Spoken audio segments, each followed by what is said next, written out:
Well, it is that time of year where bears are starting to wander around local neighborhoods. They want to go out and see what's going on too. But one neighborhood in Chesapeake had a sighting recently, and 10 on Your Side's Ethan Krauss went out and spoke to residents. Spring is just around the corner, and as the days get longer and warmer and people are out and about more often, it's important to keep in mind that we're not the only ones coming out of hibernation.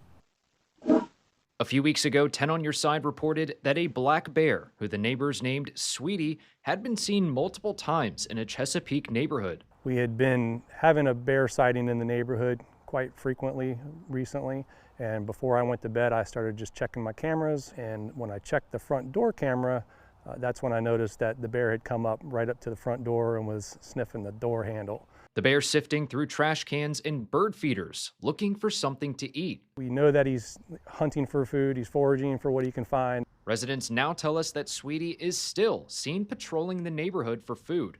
Tamara, a resident who has lost 7 bird feeders, says she's doing everything she can to make sure the hungry bear doesn't come back to her house. That night it happened, it was starting the weekend, so I stayed up later. And I heard the crashes behind me, but while I was in the house. Less feeders, less food, and no feeders at night. This comes as the Virginia Department of Wildlife Resources says bears often look for easy food sources in the early spring months, including garbage, barbecue grills, birdseed, and pet food stored outside. To those who don't wish to have a close encounter with a bear like Sweetie, Tamara says, when it gets just about dark, take those feeders in. If you don't want to hear that bear in your backyard and destroy your stuff, take those bird feeders in. Get rid of the trash it's going to want to eat. Now, the DWR says that the best way to prevent these types of encounters is to secure any of those potential food sources. You can learn more on how you can do so in the link that will be included on this story on wavy.com.